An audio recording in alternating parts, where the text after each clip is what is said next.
వచ్చేసేసి HTTP to Gmail వచ్చిన ఒక సినారియో అయితే చూపిస్తాను నేను మీకు. అది ఎట్లా చేయాలి అన్నది ఎండ్ టు ఎండ్ మీకు మనకేంటంటే పోస్ట్ మ్యాన్ ద్వారా ట్రిగర్ చేస్తే అది వెళ్ళి మనకు మెసేజ్ ఎక్కడ దాకా వెళ్తుంది అంటే మెసేజ్ వచ్చేసి జీమెయిల్కి వెళ్తుంది. సో దాని గురించి మనం ఈరోజు ఈ వీడియోలో అయితే చూద్దాం. ఫస్ట్ ఇక్కడ చూసుకున్నట్లయితే HTTP to Gmail end to end scenario అండి ఇది, ఓకేనా. హెచ్టిటిపి టు జీమెయిల్ అది ఎన్క్రిప్టెడ్ మెసేజ్, నార్మల్ మెసేజ్ మొత్తం ఉంటాయి. ఇది మీకు ఫ్యూచర్లో డెవలప్ చేయడానికి యూజ్ అవుతుంది.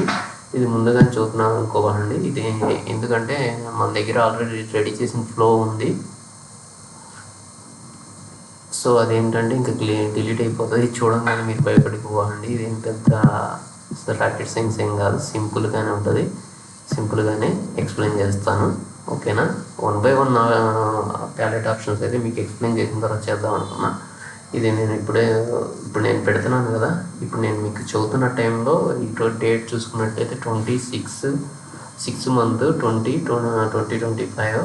సో ఇప్పుడైతే ఇది వీడియో అయితే పోస్ట్ చేయను, ఎందుకంటే దీనికి కొంచెం టైం తీసుకున్న తర్వాత కొంచెం ఇంకొన్ని ప్యాలెట్ ఆప్షన్ చెప్పిన తర్వాత మీకు ఇది చెప్తే మీకు కొంచెం అర్థమవుతుంది. సో దానికోసం అయితే జస్ట్ ఈ పార్ట్ నేను చూపిస్తున్నాను చూసారా, ఇంటిగ్రేషన్ ప్రాసెస్ పార్ట్ మాత్రం చూడండి. లోకల్ ఇంటిగ్రేషన్ ప్రాసెస్ ఇది, ఆ తర్వాత ఇంకొక ఇంటిగ్రేషన్ ప్రాసెస్ 2 అని ఉంది. ఇదైతే ఇప్పుడు నేను దీని మీద వర్క్ చేస్తున్నాను, ఇంకా ఇంకొన్ని యాడ్ చేసి వర్క్ చేయాలి. సో నేనైతే దాన్ని ఇప్పుడు మిగతా ఈ 2 ప్రాసెస్ కాల్స్ చెప్పట్లేదు, ఓన్లీ ఒక్కసారి ఇది కొంచెం కింద పెట్టేద్దాం.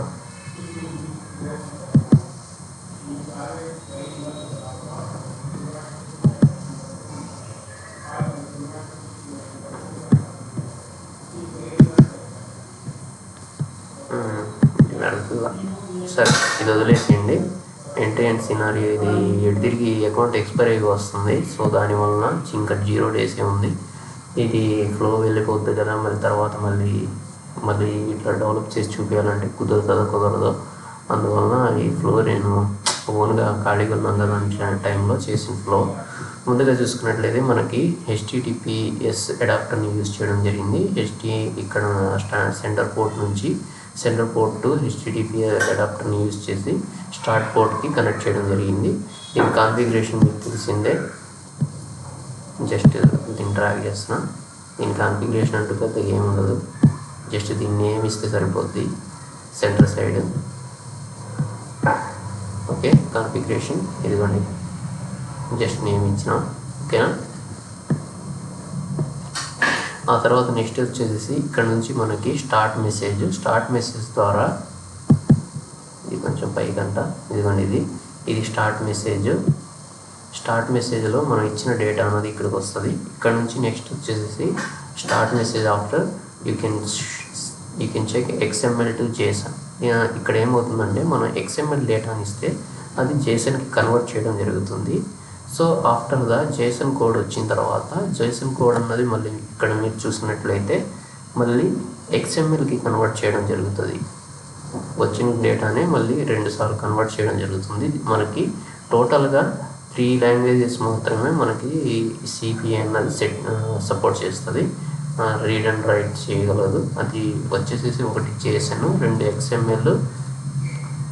కొన్ని టైమ్స్లో అయితే ఓన్లీ XML మాత్రమే మనకి ఇన్పుట్గా డేటా ఇస్తే మాత్రమే తీసుకుంటుంది. దాని గురించి కూడా నేను ప్యాలెట్ ఆప్షన్ చెప్పేటప్పుడు వివరంగా ఎక్స్ప్లెయిన్ చేస్తాను.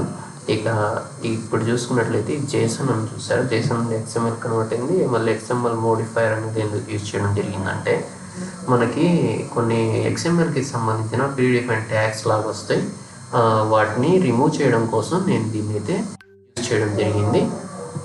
ఆ తర్వాత నెక్స్ట్ చూసుకున్నట్లయితే మళ్ళీ XML నుంచి CSVకి కన్వర్ట్ చేయడం జరిగింది. ఇప్పుడు ఈ CSVకి కన్వర్ట్ చేయడం, XML టు CSVకి మళ్ళీ కన్వర్ట్ చేయడం జరిగింది. ఇక్కడ దాకా ఏం వచ్చింది, XML డేటానే వచ్చింది. ఆ తర్వాత మళ్ళీ CSVకి కన్వర్ట్ చేశాను, CSV నుంచి మళ్ళీ XML కన్వర్ట్ చేశాను. బట్ CSV నుంచి XML కన్వర్ట్ చేయడం అంత ఈజీ కాదు. CSV నుంచి XML కన్వర్ట్ చేయాలంటే CSVకి స్ట్రక్చర్ ఉండదు.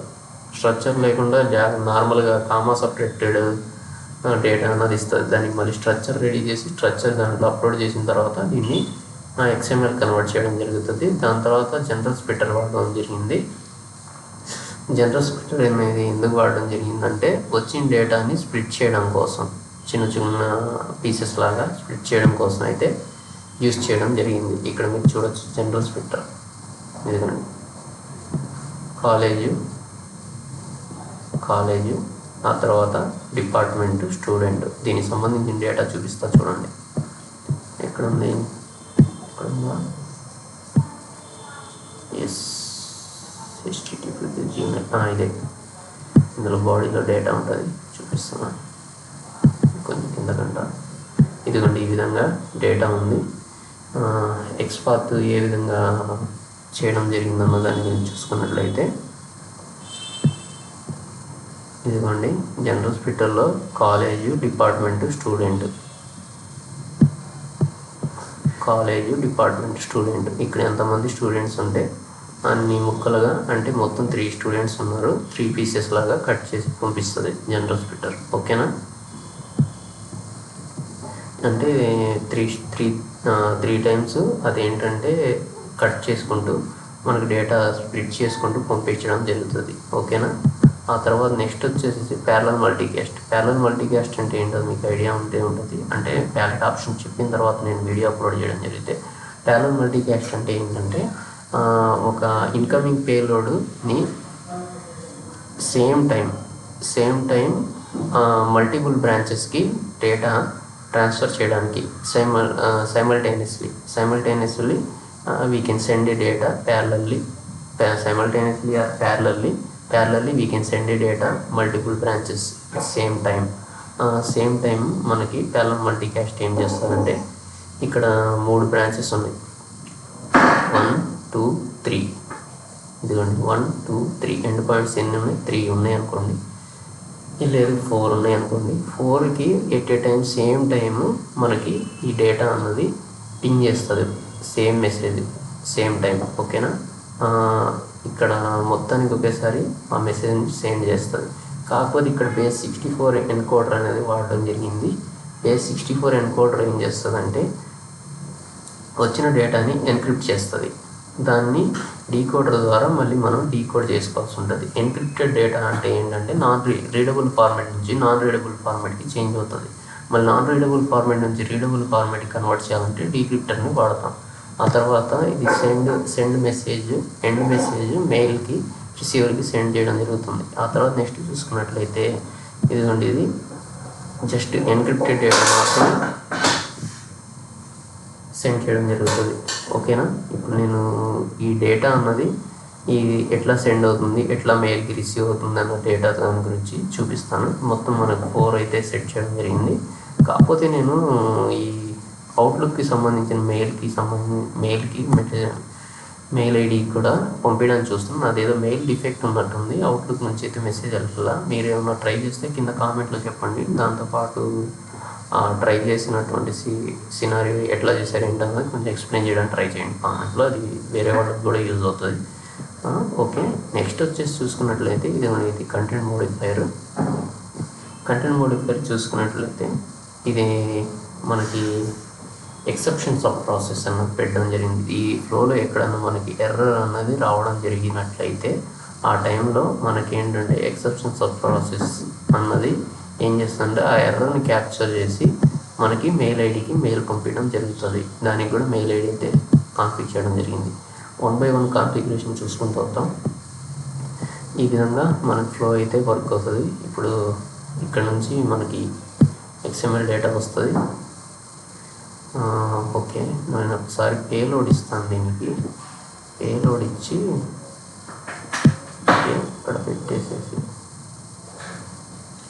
ఇక్కడ ఇంకోటి 1 by 1 చూద్దాం. ఇక్కడ పెడతాను. ఓకేనా? ఇక్కడ స్టాప్ చేస్తాను, ఇంతవరకు రన్ అవుతుంది అంటగా. ఇక్కడ నేను పేలోడ్ డేటా అన్నది ఇస్తాను. ఇది మన పేలోడ్. కంట్రోల్-C,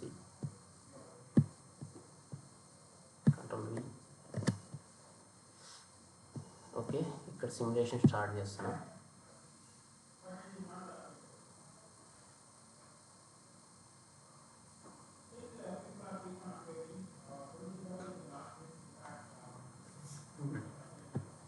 జస్ట్ ఇక్కడ మనకి ఏమి ఇచ్చాము మెసేజ్ అదే ఉంటుంది చూడండి, నార్మల్ డేటా. ఓకేనా, ఇది నార్మల్ డేటా ఉంది ఇక్కడ మనం ఇచ్చిన డేటా. ఆ తర్వాత ఏమైంది, జేసన్ కన్వర్ట్ అయింది. జేసన్ డేటా ఎట్లా ఉందన్నది చూడండి, ఇదిగోండి జేసన్ డేటా. ఇది ఎట్లా ఉంటుంది అంటే బ్రాకెట్స్లో ఉంటుంది మనకి డేటా అన్నది. ఓకేనా, జేసన్ ఐడియా ఉంటే ప్రాబ్లం లేదు. ఆ తర్వాత నెక్స్ట్ వచ్చేసేసి XML. ఇక్కడ జేసన్ టు XML కన్వర్ట్ చేస్తాం మళ్ళీ. జేసన్ నుంచి XML కన్వర్ట్ చేస్తే ఇది మన XML డేటా ఈ విధంగా వస్తుంది మళ్ళీ. ఓకేనా, ఆ తర్వాత నెక్స్ట్ వచ్చేసి XML మోడిఫైయర్ అంటే ఏముంటామంటే ఇదిగోండి ఇక్కడ ఉంది చూసారా, UTF-8 అని చూసారా, XML వర్షన్ 1.0 అని చెప్పి ఈ ట్యాగ్ అన్నది రిమూవ్ చేయడం కోసం నేనైతే ఈ XML మోడిఫైయర్ అన్నది యూజ్ చేయడం జరిగింది. ఓకేనా, ఆ తర్వాత నెక్స్ట్ చూసుకున్నట్లయితే XML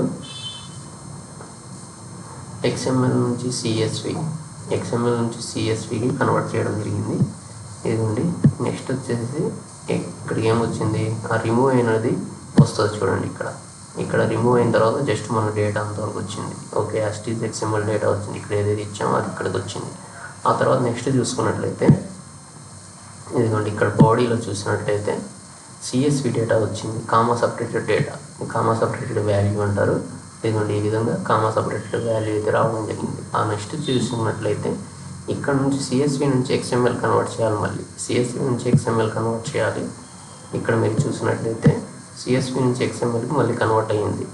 ఇక్కడ మళ్ళీ చూసుకున్నట్లయితే UTF-8 వర్షన్ XML వర్షన్ 1.0 అనేది ఇక్కడ మళ్ళీ రావడం జరిగింది. ఓకేనా, ఆ తర్వాత జనరల్ స్ప్లిట్టర్ని యూజ్ చేస్తున్నాం. జనరల్ స్ప్లిట్టర్ని యూజ్ చేస్తే ఇక్కడ చూసినట్లయితే డేటాని త్రీ పీసెస్ లాగా కట్ చేయడం జరిగింది. కనబడిందా, ఇక్కడ మీరు 3 అని ఉన్నాయి చూడండి. బాడీలో కన్నా బాడీలోనే మనకి డేటా అన్నది కనబడేది. ఇదిగోండి ప్రతిదానికి UTF-8 అనేది యాడ్ చేయడం జరిగింది. దీని వద్దంటే మళ్ళీ XML మోడిఫైయర్ అన్నది యూజ్ చేసి రిమూవ్ చేయాల్సి ఉంటుంది. ఓకేనా, ఈ విధంగా ఇట్లా వచ్చింది కదా. ఇప్పుడు దీన్ని ఇక్కడ నుంచి ఏం చేస్తాం, స్ప్లిట్టర్కి పంపించడం జరిగింది. ప్యారలల్ మల్టీకాస్ట్కి పంపించడం జరిగింది. ప్యారలల్ మల్టీకాస్ట్ ఏం చేసిందంటే జనరల్ స్ప్లిట్టర్ ఏం చేసింది, ముక్కలు చేసి పీసెస్గా దాన్ని ప్యారలల్ మల్టీకాస్ట్కి అయితే పంపించడం జరిగింది. ఓకేనా, ప్యారలల్ మల్టీకాస్ట్ ఇక్కడ మల్టీకాస్ట్ చేయడం జరిగింది. ఇదిగోండి మళ్ళీ 3 పీసెస్ లాగా మనకి, ఒక్క నిమిషం, ఓకే 3 పీసెస్ లాగా మనకి డేటా అయితే పంపించడం జరిగింది. ఇదిగోండి 3 దాకా ఉన్నాయి, G3 2 1 0 ఈ విధంగా వచ్చింది కదా. ఆ తర్వాత ఇక్కడ మీరు చూసినట్లయితే ఇక్కడ దాకా మనకి నార్మల్ మెసేజ్ వస్తుంది, రీడబుల్ ఫార్మాట్లో ఉంటుంది. XMLలో మీకు ఆల్రెడీ ఐడియా ఉండాలి. ఇక్కడ దాకా వచ్చారంటే XML. ఓకేనా, XML డేటా అన్నది రీడబుల్ ఫార్మాట్లో ఉంది. అదే ఇక్కడ మీరు చూసినట్లయితే బేస్ 64తో ఎన్కోడ్ చేసి ఉంటుంది. ఇదిగోండి నాన్ రీడబుల్ ఫార్మాట్లో ఉంది. మొత్తం 3 మెసేజెస్ ఉంటాయి. 3 మెసేజెస్ కూడా నాన్ రీడబుల్ ఫార్మాట్లో ఉన్నాయి. ఓకేనా, అదే మళ్ళీ ఇక్కడ దాకా వస్తేనేమో ఎన్కోడ్ చేయడం జరిగింది. ఇక్కడ ఏంటంటే డీకోడ్ చేసి కూడా వస్తుంది. ఇక్కడ ఎన్కోడ్ అవుతుంది, దాంతోపాటు డీకోడ్ వస్తుంది. అంటే ఇది నాన్ రీడబుల్ ఫార్మాట్, ఇది రీడబుల్ ఫార్మాట్. ఇది రీడబుల్ ఫార్మాట్కి ఇక్కడ పెడుతున్నా చూడండి, రీడబుల్ ఫార్మాట్ ఇక్కడ పెట్టడం జరిగింది కదా. ఇక్కడ చాలా ప్యాలెట్ ఆప్షన్స్ కవర్ అవుతాయి మీకు. ఓకేనా, ఈ వీడియోలో మళ్ళీ సిమ్యులేషన్ రన్ చేస్తున్నా.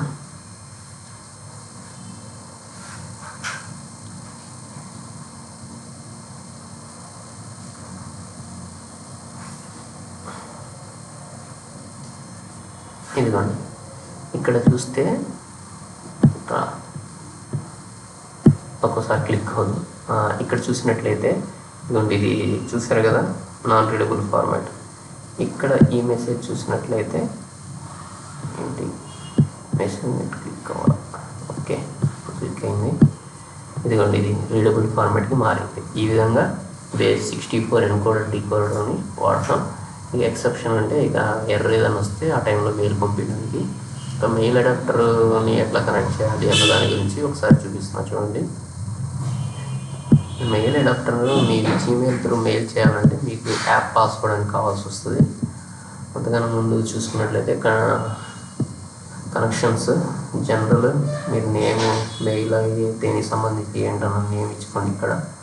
ఓకే, SMTP ప్రోటోకాల్ మీద మనం మెయిల్ అయితే పంపించడం జరుగుతుంది. ఇది వచ్చేసి అడ్రస్, మెయిల్కి సంబంధించిన అడ్రస్. నెక్స్ట్ వచ్చేసి టైం అవుట్, ఎంత టైం తర్వాత ఇది టైం అవుట్ అవ్వాలన్న దాని గురించి ఇక్కడ యాడ్ చేస్తాం. ఆ తర్వాత ప్రాక్సీ టైప్ అంటే ఇక్కడ మీరు మెయిల్ ఇంటర్నెట్ నుండి పంపించాలనుకున్న, దేని గురించి పంపించాలనుకున్న దాని గురించి ఇక్కడ సెలెక్ట్ చేస్తాం. ఆ తర్వాత నెక్స్ట్ వచ్చేసి ప్రొటెక్షన్ అన్నది వాళ్ళు మనకి మొత్తం ఇన్ఫర్మేషన్ ఇస్తారు. దాన్ని బట్టి మనం కాన్ఫిగర్ నేను జస్ట్ నా మెయిల్ ఐడి నుంచి పంపిస్తున్నాను కాబట్టి ఈ విధంగా అయితే పంపించండి. మనకి ఏంటంటే ఈ అడ్రస్ కావాలండి దీంట్లో. ఆ తర్వాత క్రెడెన్షియల్ నేమ్, యాప్ పాస్వర్డ్ అని మనం జనరేట్ చేయాల్సి ఉంటుంది మన మెయిల్ ఐడిలో. దాన్ని మనం సెక్యూరిటీ మెటీరియల్లో స్టోర్ చేసి దానికి ఒక అలియాస్ నేమ్ ఇచ్చి అలియాస్ నేమ్ని ఇక్కడ ప్లేస్ చేస్తాం. ఓకేనా, మీ యొక్క మెయిల్ ఐడి దాని యొక్క పాస్వర్డ్ అంటే యాప్ పాస్వర్డ్ ఇచ్చిన తర్వాత దానికి ఒక అలియాస్ నేమ్లా సెట్ చేస్తాం. అలియాస్ నేమ్ని ఇక్కడ రీయూజ్ చేసుకుంటూ ఉంటాం. అంటే పొద్దాక యాప్ పాస్వర్డ్ని సేవ్ చేయాలి, పెద్దాక మనం అప్లోడ్ చేయాలంటే తలకాయ నొప్పి కదా. అందువల్ల ఏంటంటే జస్ట్ అది ఒక ప్లేస్లో స్టోర్ చేసి, ఒక తాళం ఉంది, ఆ తాళానికి బయోమెట్రిక్ కీ అనుకోండి, దానికి వైర్లు రకరకాల లాకులు, కరెంట్ అని ఏదేదో ఉంటాయి. దానికి ఏంది మనం పుట్టి కీ అంతవరకు, అంటే కీ అంటే ఏంటి, మన ఫింగర్ మన చేతిలో ఉంటే సరిపోతుంది కదా. అట్లానే జీమెయిల్ అని చెప్పి ఈ నేమ్ని మనం దానికి పెట్టుకొని ఆ నేమ్ని మనం ఎక్కడైనా యూజ్ చేసుకోవచ్చు. ఆ యాప్ పాస్వర్డ్, మీ ఈమెయిల్ అడ్రస్ మొత్తం దాంట్లో డేటాలో ఫీడ్ అయ్యి దాని అలియాస్ నేమ్ ఏంటంటే జీమెయిల్ అని ఇక్కడ మనం క్రెడెన్షియల్ నేమ్తో కాల్ చేస్తే అక్కడ దానికి సంబంధించినటువంటి అక్కడ సంబంధించిన ఈ అలియాస్ నేమ్ జీమెయిల్ అని కాల్ చేస్తే దానికి అక్కడ సంబంధించినటువంటి బ్యాక్గ్రౌండ్లో మీ యొక్క మెయిల్ ఐడి, మీ యొక్క ఇన్ఫర్మేషన్ మొత్తం ఏంటంటే కనెక్ట్ అయ్యి ఉంటుంది. యాప్ పాస్వర్డ్ మొత్తం కనెక్ట్ అయ్యి ఉంటుంది. లాగిన్ అయిపోయి డైరెక్ట్గా మెసేజ్ అన్నది పంపించడం జరుగుతుంది. ఓకేనా. ఆ తర్వాత నెక్స్ట్ చూసుకున్నట్లయితే ప్రాసెసింగ్లో మీరు ఫ్రమ్ టు ఎక్కడికి వెళ్ళాలన్న దాని గురించి ఇక్కడ సెట్ చేస్తాం. ఆ తర్వాత CC, BCC, blind carbon copy ఇక్కడ మామూలుగా మెసేజెస్ ఇంకొన్ని మెయిల్స్ యాడ్ చేసుకోండి. అవన్నీ మీకు తెలిసిందే, ఇంకా దీని గురించి నేను ఎక్స్ప్లెయిన్ చేయాల్సిన అవసరం లేదు. ఓకేనా. ఎవరికి ఎవరి నుంచి ఎవరు పంపించాలి ఏంటన్న దాని గురించి ఫ్రమ్లో మటుకి మీరు ఏదైతే యాప్ పాస్వర్డ్ క్రియేట్ చేస్తారో దానికి సంబంధించినటువంటి మెయిలే పెట్టండి. ఆ తర్వాత 2 అన్నది ఎవరిదైనా పెట్టవచ్చు, మీరు ఇక మెయిల్ అయితే పంపించచ్చు. ఇప్పుడు నేను దీని నుంచి మెయిల్కి ట్రిగర్ చేస్తాను చూడండి. ఆల్రెడీ నేను ట్రిగర్ చేశాను ఒకసారి. ఇట్లా మెయిల్స్ వచ్చినాయి, వీటిని డిలీట్ చేసేస్తా. ఓకే, ఇక్కడికి వెళ్ళిన తర్వాత జస్ట్ డిలీట్ అని చేసేసాను. ఇప్పుడు మనకి ఆ మెయిల్ ట్రిగర్ చేస్తాను చూడండి, ఎక్కడ ఉన్నది. ఓకే, ఇప్పుడు దీన్ని సేవ్ అని డిప్లాయ్ చేసేసి ట్రిగర్ చేసేయడమే. ఈ కింద వదిలేసేయండి. ఇంతవరకు ఫ్లో మనకి మొత్తం వచ్చేసి 3 మెయిల్స్ వస్తాయి, 3 కాదు 4 మెయిల్స్ వస్తాయి. ఓకేనా. ఒకటి మటుకి వెళ్ళదు, ఎందుకంటే ఇది అవుట్లుక్ నాది ఏదో ప్రాబ్లం ఉందంట, యాప్ పాస్వర్డ్ అవ్వట్లేదు. ఇంకో మెయిల్ నుంచి ట్రై చేసి అవుట్లుక్ కూడా ఎట్లా పంపించాలి. ఇప్పుడు మనం జస్ట్ HTTP మెయిల్ అని పెట్టాం, జీమెయిల్ అని పెట్టాం. అప్పుడు ఏంటంటే HTTP టు అవుట్లుక్ అని చెప్పి ఒక వీడియో చేసి పోస్ట్ చేస్తాను. సో ఇప్పుడు జస్ట్ ఇక్కడ నుంచి జస్ట్ ట్రిగర్ చేయండి. ఇట్లా ట్రిగర్ చేయగానే సేవ్ అండ్ డిప్లాయ్ చేసి ట్రిగర్ చేయగానే స్టార్టింగ్ మెయిల్స్ వచ్చినాయి. మొబైల్ అయితే సౌండ్స్ ఇస్తుంది, నోటిఫికేషన్ సౌండ్స్ 200 ఓకే వచ్చింది. ఓకే, ఇప్పుడు మెయిల్ బాక్స్ చెక్ చేద్దాం, మళ్ళీ న్యూ మెయిల్స్ ఏమైనా వచ్చినాయి అన్నది. ఇదిగోండి, జస్ట్ ఇప్పుడే మెయిల్ వచ్చింది 17-19. ఇక్కడ టైం స్టాంప్ చూడండి, 17-19. ఓకేనా. ఇంకా మీకు డేట్ కూడా కావాలంటే దీన్ని ఓపెన్ చేయాలనుకుంటా. టైం స్టాంప్స్, డేట్స్ ఒక్కొక్కరు డౌట్ ఉంటుంది. ఇదిగోండి 20 జూన్ 2025 17-19. ఓకేనా. ఈ విధంగా మీకైతే మెయిల్స్ అన్నది రావడం జరుగుతుంది.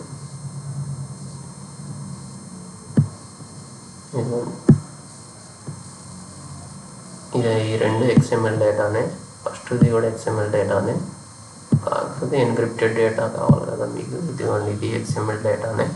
మనం మొత్తం 4 మెయిల్స్ ఉన్నాయి కదా, ఇది ఎన్క్రిప్టెడ్ డేటా.